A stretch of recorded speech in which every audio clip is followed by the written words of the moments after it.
तो सेक्शन 498 ए 1983 में इंट्रोड्यूस हुआ और ये सेक्शन बात करता है हस्बैंड और relative of husband of a woman subjecting her to cruelty. Husband और उसके रिलेटिव दोनों ही इंक्लूडेड होते हैं इस सेक्शन के अंदर, और ये दोनों मिलके उस वुमन के साथ क्रुएल्टी करते हैं। क्रुएल्टी जो है वो फिजिकल, मेंटल हो सकती है, दोनों हो सकती है। इंग्रेडिएंट की बात करें तो सबसे पहली चीज कि जिस वुमन के साथ ये क्रुएल्टी हो रही है, that woman must be married. देखिए, क्योंकि ये सेक्शन चूंकि एक क्रुएल्टी का सेक्शन है, हस्बैंड कर रहा है, तो पहला इंग्रेडिएंट यहाँ पे ये होना चाहिए कि जिस वुमन के साथ क्रुएल्टी हो रही है उस वुमन की मैरिज हो चुकी हो उस हस्बैंड के साथ। अगर शादी ही नहीं हुई है तो फिर वो क्रुएल्टी का सेक्शन 498 ए वाला ऑफेंस तो नहीं बनेगा। तो यहाँ का पहला इंग्रेडिएंट कि वो वुमन मैरिड होना चाहिए।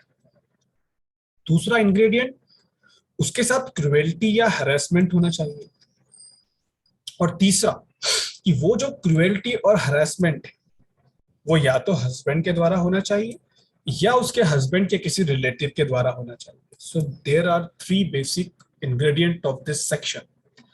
The woman must be married, she must be subjected to cruelty or harassment, and such cruelty or harassment shall be done either by the husband of the woman or by the relative of her husband.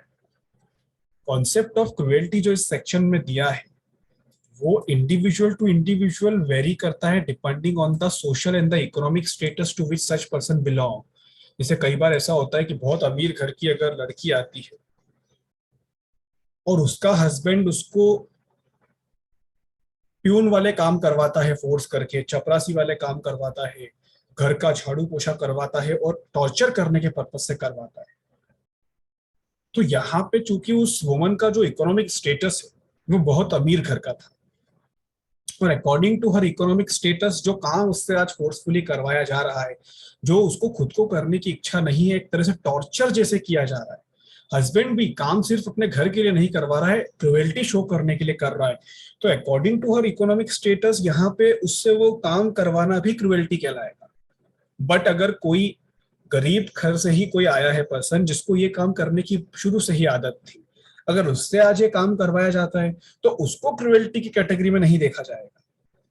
तो ये याद रखना कि जो concept of cruelty है इस section के अंदर वो कोई हार्ड एंड फास्ट रूल नहीं है कि सब पे एक जैसा, कोई गोल्डन जैकेट रूल उस पर अप्लाई नहीं होता है कि सब पे एक जैसा अप्लाई कर देंगे। ये डिपेंड करता है on the persons individual social and economic status. Cruelty की बिल्कुल भी ये रिक्वायरमेंट नहीं है कि क्रुएल्टी सिर्फ फिजिकल हो। इवन द मेंटल टॉर्चर और द एबनॉर्मल बिहेवियर में अमाउंट टू क्रुएल्टी।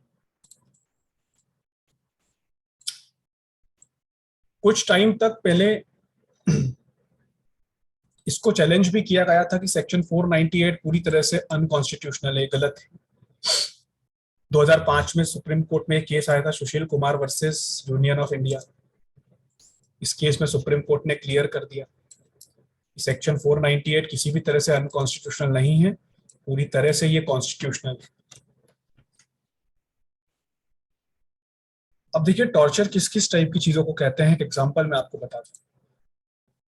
एक हस्बैंड ने उसकी वाइफ के ऊपर बहुत सारे वेक्सेशियस लिटिगेशन लगा दिए। वेक्सेशियस लिटिगेशन का मतलब होता है बिना वजह के केस। वेक्सेशियस मतलब जो सिर्फ एक परेशान करने के पर्पज से, केस को लंबा चलाने के पर्पज से झूठे केस फाइल करना, उसको वेक्सेशियस लिटिगेशन कहते हैं। हस्बैंड ने अपनी वाइफ के अगेंस्ट बहुत सारे वेक्सेशियस लिटिगेशन फाइल कर दिए, बहुत सारे केस फाइल कर दिए, और इस कारण से वाइफ को बहुत ह्यूमिलिएटेड फील हो रहा था, बहुत टॉर्चर्ड फील हो रहा था। क्योंकि जब उन बहुत सारे केसेस के सर्च वारंट उस वाइफ के घर पे इशू हुए, पुलिस आके सर्च वारंट इशू करती थी, पर्सनल प्रॉपर्टी सीज करती थी, घर की छानबीन करती थी, तलाश लेती थी, बहुत सारे केस लगा दिए, बहुत बार सेम चीज हो रही थी, तो इसके कारण वाइफ को काफी ह्यूमिलिएटेड फील हो रहा था, काफी टॉर्चर्ड फील हो रहा था। तो कोर्ट ने यहाँ पे माना कि according to this section 498, this torture and this humiliation was enough to encompass a cruelty through an abuse of the litigative process. तो इसको भी सेक्शन 498 के अंदर क्रुएल्टी माना गया था। With the help of litigative process. Litigation process की मदद से आप किसी को टॉर्चर करते हो, इसको भी यहाँ पे क्रुएल्टी की कैटेगरी में इंक्लूड किया गया था। एक हस्बैंड जब उसकी वाइफ अपने मैट्रिमोनियल हाउस चली जाती है, मायके चली जाती है, और वो हस्बैंड उसको वापस नहीं बुलाता है, बहुत टाइम तक उसको वापस नहीं बुलाता है, तो क्या इस चीज को भी उस वाइफ के लिए क्रुएल्टी माना जाएगा? तो इसका आंसर है नहीं, इसको क्रुएल्टी नहीं माना जाएगा। यानी ऐसा करना क्रुएल्टी नहीं कहलाता है। जबकि ये एक कॉमन प्रैक्टिस है, एक बहुत ही कॉमन प्रैक्टिस है कि जब कभी एज एन एडवोकेट हम लोग या कोई भी ये पिटिशन बनाते हैं, डाइवोर्स पिटिशन बनाते हैं on the ground of mental cruelty, तो उसमें हम एक चीज ये भी लिखते हैं कहीं ना कहीं कि एक बार ये मायके गई थी लड़ाई झगड़ के, तो हस्बैंड वापस लेने भी नहीं गया, तो उसको भी क्रुएल्टी की कैटेगरी में शो करने की कोशिश करते हैं, जबकि इट इज नॉट करेक्ट। क्योंकि मैट्रिमोनियल हाउस से वापस नहीं लाना वो क्रुएल्टी कहलाता ही नहीं। बट फिर भी पिटिशन को लंबा चौड़ा बनाने के लिए उसको लिख दिया जाता है। Cruelty means any willful conduct which is of such a nature as is likely to drive the woman to commit suicide or to cause grave injury or danger to life, limb or health, mental or physical of the woman, or harassment or the woman where such harassment is with a view to coercing her or any person related to her to meet any unlawful demand for any property or valuable security, or in account of failure by her any person related to her to meet such demand. Cruelty तो एक चीज हो गई जो आप समझ चुके हो, बट एक और चीज इसके अंदर आती है हरासमेंट। हरासमेंट का मतलब है कि उस वाइफ के साथ कुछ ऐसा करना, उसको इस तरह से हरास करना कि आप उससे कोई अनलॉफुल डिमांड पूरी करवा सको, जैसे कि डाउरी वगैरह मांग सको। इसमें उस चीज का भी डिस्क्रिप्शन दिया, एक्सप्लेनेशन के अंदर हरासमेंट के बारे में भी दिया हुआ है। क्रुएल्टी में तो आप ये भी आ सकते हो कि आप उसको इस तरह से टॉर्चर कर रहे हो कि वो अपने आप को मारने की कोशिश करे, सुसाइड करने की कोशिश करे, अपने आप को ग्रेव इंजुरी करने की कोशिश करे, अपनी लाइफ को खतरे में डालने की कोशिश करे। और हरासमेंट में आप उससे कोई अनलॉफुल डिमांड पूरी करवाना चाहते हो या कोई वैल्यूएबल सिक्योरिटी अपने पास लेना चाहते हो, और अगर वो नहीं करेगी तो उससे किसी जुड़े हुए पर्सन से करवाना चाहते हो, उसके मायके वालों से करवाना चाहते हो, वो हरासमेंट कहलाता है। अगर आप ऐसा कुछ भी करते हो तो इसमें जो आपकी सजा है 3 साल तक का इम्प्रिजनमेंट प्लस फाइन आपके ऊपर लगाया जा सकता है। उस पर सेक्शन 498A, ये ऑफेंस एक कॉग्निजेबल ऑफेंस होता है अगर इसकी इंफॉर्मेशन आपने पुलिस स्टेशन में जाके दी है तो, और अगर इसकी इंफॉर्मेशन आपने जाके दे दी है सीधे मजिस्ट्रेट के पास तो वो भी इसका कॉग्निजेंस ले सकते हैं। नॉन बेलेबल ऑफेंस होता है, इसमें बेल आपको जल्दी से नहीं मिलती है। नॉन कंपाउंडेबल होता है, वाइफ के साथ सेटिंग करके कंपाउंडिंग नहीं कर सकते हो, इस चीज को आप ध्यान रखिएगा। तो ये एक और टॉपिक यहाँ पे कंप्लीट हुआ, ये चैप्टर ही पूरा कंप्लीट हो गया है। अभी बात करते हैं चैप्टर 21 की। देखिए चैप्टर 21 और चैप्टर 21 के बाद चैप्टर 22 और 22 के बाद 23, ये आखिरी 3 चैप्टर है। अभी हम 21 पे बात करते हैं। इसमें डिफेमेशन, डिफेमेशन सेक्शन 499 से 502 तक दिया हुआ है, मतलब 3 सेक्शन, ये 4 सेक्शन। और ये डिफेमेशन की बात करते हैं। डिफेमेशन को हिंदी में कहते हैं मानहानि।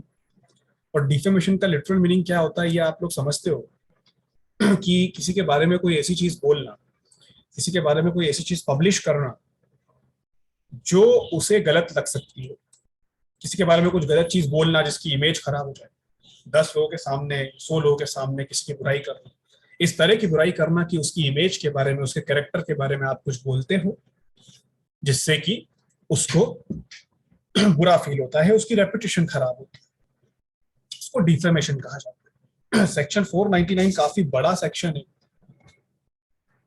तो under criminal law section 499 brings the person who publishes as well as the person who makes the defamatory imputation। इसको imputation कहा जाता है, किसी के बारे में कुछ बोलना, किसी के बारे में कुछ ऐसी चीज रखना जो उसकी रेपुटेशन को गिरा सके, that is called defamatory imputation. तो what is the gist of this offence? The gist of this offence again is the dissemination of the harmful imputation. वो जो आप किसी के बारे में हार्मफुल इम्प्यूटेशन फैला रहे हो वही इस ऑफेंस का जिस्ट है। किसी के बारे में कोई हार्मफुल बात फैलाना, किसी के बारे में कोई ऐसी बात फैलाना जो उसकी रेपुटेशन को हार्म कर सकती है, जो उसकी रेपुटेशन को डैमेज करेगी, बस वही इस ऑफेंस का जिस्ट है। और इसके अंदर कौन कौन पर्सन ऑफेंस करता हुआ पाया जाता है? When a defamatory statement is published, it is not only the publisher but also the maker who become responsible, and it is in the context that the word makes it is used in section 499. According to section 499, जो इंसान किसी के बारे में defamatory statement publish करता है तो publisher भी defamation के लिए responsible होता है, साथ ही जो उसका maker है, जिसने वो statement लिखे हैं, जिसने वो statement दिए हैं, वो भी उसमें punishable होता है।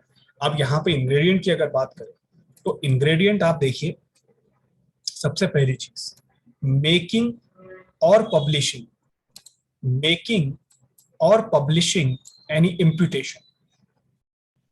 किसी के बारे में कोई हार्मफुल इम्प्यूटेशन या तो आप करो या आप पब्लिश करो।